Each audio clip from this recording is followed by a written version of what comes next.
The Fragrant Flower Blooms with Dignity might just be the most wholesome romance anime ever. It follows Karuko and Rintaro's story as they become ever closer over the course of its 13 episodes. But I do have one burning question. Why is their height difference so insane? Rintaro's freaking 1 meter 90, Karuko's not even 1 meter 50. Like, how are they supposed to kiss? Is Rintaro going to have to pick her up every time? The anime's main plot is that Rintaro goes to the bottom tier Childori Public High School, while Karuko goes to the prestigious Kikyo Private Academy for Girls. For some reason, these schools openly hate each other, but in the anime it's basically just the supposedly elegant Kikyo girls treating the Childori students like trash. That makes things difficult for Rintaro and Karuko, who always have to be cautious when they meet up. Only their closest friends know about their friendship, and later their relationship. The manga was written and illustrated by Saka Mikami, and the anime was animated by Cloverworks. The story begins when Rintaro is helping out in his parents' patisserie, and notices a girl eating a questionable amount of cake. Startled by his intense gaze, Karuko suddenly rushes out of the bakery, leaving confused Rintaro behind. He assumes it's because of his scary appearance. However, the next day, Karuko returns. Rintaro appreciates that Karuko didn't judge him based on his appearance, something many people in his past had done. From here on out, they become friends, and Rintaro quickly realizes he wants to be more than just friends with Karuko. One of my favorite aspects of this anime is its attention to small details. For example, the first episode is titled Rintaro and Karuko, while the finale is called Karuko and Rintaro. This reflects the different perspectives of their first encounter. The first episode shows Rintaro's point of view, while the final episode includes a flashback from Karuko's perspective. Even the anime's original title contains symbolism.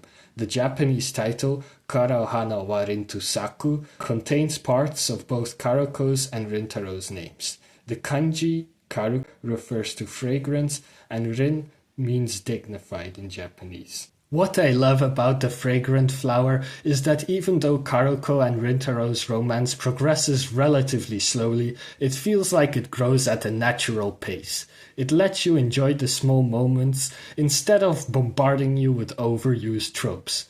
Their conversations don't always go smoothly, and there's a lot of sorries and thank yous, which some people may find annoying. To me, it made their romance feel more real, as they're both quite shy. Their character progression throughout the anime also makes it very enjoyable to watch. Without spoiling anything, I just want to say that to me, Rintaro's confession was so rewarding to watch. I'm really glad they didn't delay it for several seasons like romance anime tend to do. I also appreciated that the anime didn't skip over the whole going to school aspect. The characters actually study for their tests. With so many animes set in high school environments just because they know it will appeal to teens, it's refreshing to see their character studies actually being shown off in the anime. It even leads to some sweet romantic moments.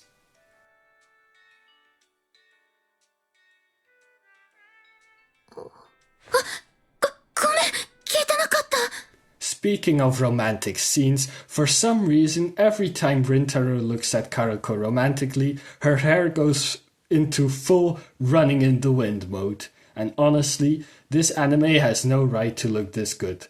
Cloverworks went insanely hard, and I can't give enough props to the animators. So far, I've basically been glazing this anime like it's a fragrant flower blooming with dignity.